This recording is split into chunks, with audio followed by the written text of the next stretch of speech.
Hello everyone, welcome back to another video from bio hub. इस video में हम बात करेंगे प्री फर्टिलाइजेशन इवेंट, जिसमें मोस्टली हम बात करेंगे स्ट्रक्चर के बारे में, जिसमें हम देखेंगे कि स्टैमेन में कौन कौन से स्ट्रक्चर प्रेजेंट होते हैं, और इसमें भी आगे चल के हम बात करेंगे कि एंथर के अंदर कौन कौन से स्ट्रक्चर आपको देखने को मिलेंगे। तो सबसे पहले बात करते हैं parts of stamen. Stamen typically दो पार्ट से कंसिस्ट होता है, दो पार्ट का बना हुआ होता है। सबसे पहला एंथर एंड दूसरा आता है फिलामेंट। जैसे कि आप जानते हैं जो एंथर होता है वो बाइलोब्ड स्ट्रक्चर होता है, मतलब उसमें दो लोब्स प्रेजेंट होते हैं। वो दोनों लोब आपस में कुछ टिश्यूज़ की मदद से जुड़े हुए रहते हैं, और उसके बाद एक लॉन्ग स्लेंडर लाइक स्ट्रक्चर आपको देखने को मिलेगा जिसे हम फिलामेंट के नाम से जानते हैं। तो ये हो गया हमारा एंथर, और ये स्लेंडर लाइक स्ट्रक्चर हो गया हमारा फिलामेंट। इसका एक डायग्राम भी यहाँ पे है जो कि आप देख सकते हैं। जैसे कि मैंने बोला कि जो स्टैमेन होता है वो दो पार्ट से बना हुआ होता है, एक तो एंथर और दूसरा आ जाता है फिलामेंट, और इसे स्टॉक के नाम से भी हम जानते हैं। तो एंथर बाई लोब्ड होता है, दो लोब्स प्रेजेंट हैं, जैसे कि आप यहाँ पे भी देख सकते हैं, दोनों लोब एक दूसरे से अटैच्ड हैं। और उसको अगर हम ट्रांसवर्सली उसको कट कर दें, उसका 2 डायमेंशनल कट या ट्रांसवर्स कट अगर हम देखें, तो उसके अंदर हमें बहुत सारे सैक लाइक स्ट्रक्चर देखने को मिलेंगे जिसे हम बोलते हैं पोलन सैक, और इसी पोलन सैक के अंदर आप पोलन ग्रेन्स देखने को पाओगे। तो ये जो स्ट्रक्चर है, ये टिपिकल एंथर का जो स्ट्रक्चर होता है, इसमें कुछ लाइंस आपको नज़र आएंगे जिसे बोलते हैं line of dehiscence.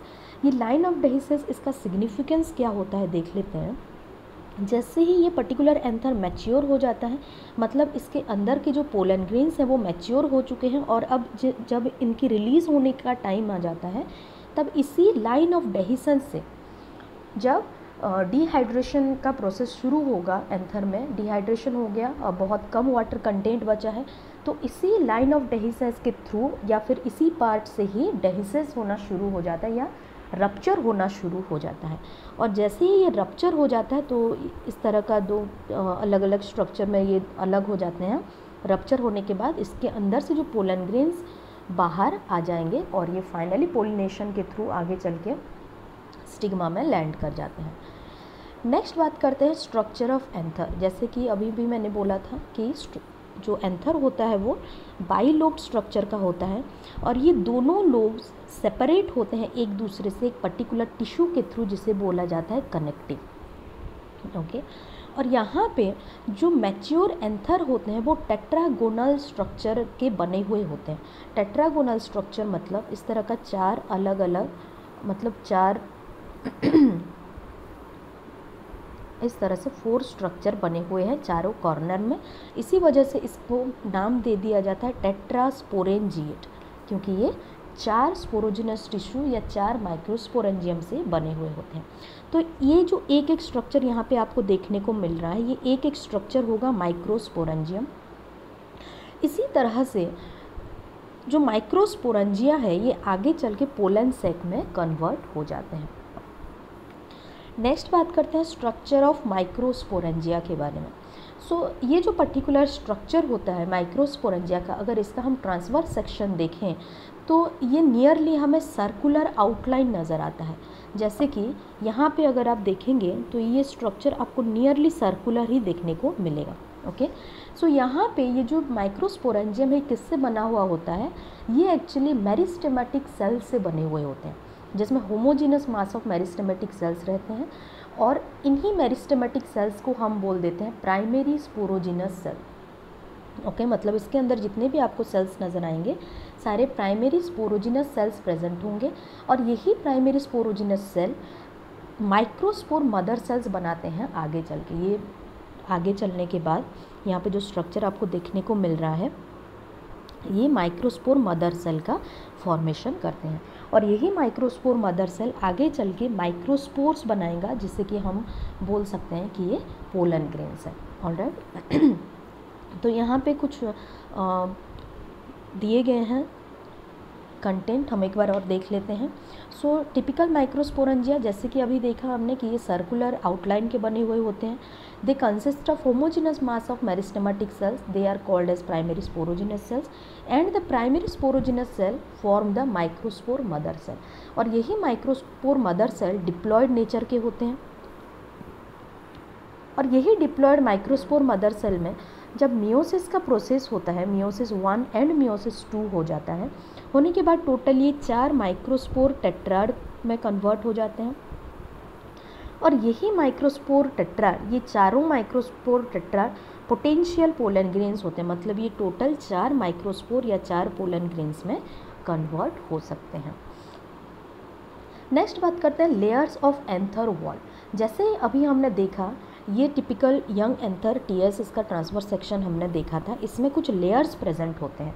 For example जैसे सबसे आउटर मोस्ट जो लेयर होता है उसका नाम रखा गया है एपिडर्मिस, मतलब ये आउटर मोस्ट होता है, ये सिंगल लेयर्ड होता है और ये प्रोटेक्टिव नेचर का होता है। कुछ पर्टिकुलर स्पीसीज़ में, फॉर एग्जांपल आर्क्यूथोवियम में, कुछ फाइब्रस थिकनिंग इसके ऊपर डेवलप हो जाता है जिससे बोला जाता है एक्सोथीसियम। उसके जस्ट अंदर की तरफ एक और लेयर प्रेजेंट होता है जिसका नाम रखा गया है एंडोथीसियम। और ये जो एंडोथीसियम का लेयर प्रेजेंट होता है इसमें अल्फा सेलुलोजिक फाइब्रस बैंड देखने को मिलता है। ओके, और इसी फाइब्रस बैंड होने के वजह से ही ये हाइग्रोस्कोपिक नेचर के होते हैं। और ये हाइग्रोस्कोपिक नेचर, इनका जो डेहिसेंस होता है एंथर का, उसी का बना हुआ होता है। लेकिन ये जो फाइब्रस बैंड्स होते हैं हाइड्रोफाइट्स में ये एब्सेंट होंगे। नेक्स्ट बात करते हैं मिडिल लेयर के बारे में, जो कि हमारा तीसरा इनर मोस्ट लेयर है। इसमें मोस्टली जो सेल्स प्रेजेंट होते हैं ये एफिमेरल नेचर के होते हैं और ये 1 to 3 लेयर्ड होते हैं। और ये डीजेनरेट हो जाएंगे जैसे ही मैच्योर होने लगेगा एंथर, वो उसी तरह से धीरे धीरे ये डीजेनरेट भी हो जाते हैं। नेक्स्ट आता है मिडिल लेयर, जिसके बारे में अभी बात किया हमने। नेक्स्ट फोर्थ लेयर आता है टैपेटम। टैपेटम ये इनर मोस्ट लेयर होता है एंथर का, जो कि स्पोरोजिनस टिश्यू को सराउंड करता है। जैसे कि आप यहाँ पे देख सकते हैं, अगर ये टैपेटम है तो इसके अंदर स्पोरोजिनस टिश्यूज़ प्रेजेंट है। और इसका काम क्या होगा? डेफिनेटली ये स्पोरोजिनस टिश्यू हम जानते हैं आगे चल के ये माइक्रोस्पोर मदर सेल में कन्वर्ट होंगे और ये आगे चल के माइक्रोस्पोर टेट्राड का भी फॉर्मेशन करेंगे। तो ये माइक्रोस्पोर टेट्राड जो होते हैं वो आगे चल के पोलन ग्रेन्स बनाएंगे।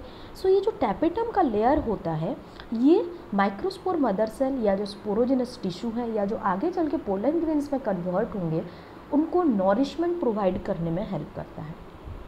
और ये जो सेल्स होते हैं ये पॉलीप्लॉइड सेल्स होते हैं, इनके पास डेंस साइटोप्लाज्म होता है और मोर देन 1 न्यूक्लियस प्रेजेंट होगा। यहाँ पे जो टैपेटल सेल्स होते हैं ये सेल्स के पास डीएनए कंटेंट भी आपको काफ़ी ज़्यादा अमाउंट में देखने को मिलेगा, क्योंकि ऑब्वियस सी बात है अब हमने देखा कि टैपेटल सेल्स जो होते हैं वो नॉरिशमेंट प्रोवाइड करेंगे। तो नॉरिशमेंट अगर प्रोवाइड करेंगे तो उनके पास डेंस साइटोप्लाज्म का होना ज़रूरी है, राइट। इसी वजह से इसके dense cytoplasm, then they are polyploid and they show increase in their DNA content. ये कुछ इंपॉर्टेंट पॉइंट्स होते हैं टैपेटम का। तो ये 4 हो गए हमारे एंथर वॉल के लेयर्स, जिसके बारे में बार बार क्वेश्चंस पूछे जाते हैं। बहुत सारे कॉम्पिटिटिव एग्जाम्स में इससे क्वेश्चन आए भी हैं, आप इसको मार्क कर सकते हैं। ये one of the most important topic of NCERT, मतलब इस पर्टिकुलर चैप्टर से है। सो मैं यहाँ पे ओवरऑल एक बार बता देती हूँ, एक ओवरव्यू दे देती हूँ कि जो लेयर्स होते हैं एंथर वॉल के आउटर टू इनर के बारे में अगर हम बात करें तो सबसे आउटर मोस्ट लेयर में प्रेजेंट होता है एपिडर्मिस, उसके बाद प्रेजेंट होता है एंडोथीसियम, उसके बाद प्रेजेंट होता है मिडिल लेयर एंड सबसे अंदर की तरफ प्रेजेंट होगा टैपेटम। और टैपेटम के अंदर प्रेजेंट होता है स्पोरोजिनस टिश्यू और वही स्पोरोजिनस टिश्यू आगे चल के स्पोर मदर सेल में कन्वर्ट होते हैं। और यही स्पोर मदर सेल या स्पोरोजिनस मदर सेल्स जो होते हैं या माइक्रोस्पोर मदर सेल्स जो होते हैं वो डिप्लॉयड नेचर के होते हैं और यही सेल्स आगे चल के पोलन ग्रेन का फॉर्मेशन भी करेंगे थ्रू मियोसिस। तो ये था स्टेमेन माइक्रोस्पोरेंजियम के बारे में, जितना आपके एनसीईआरटी में गिवन है। इसके बाद हम लोग बात करेंगे माइक्रोस्पोरोजेनेसिस के बारे में एंड पोलन ग्रेन्स के बारे में हम लोग डिटेल में डिस्कशन करेंगे। सो तब तक के लिए stay tuned and thank you very much for watching this lecture.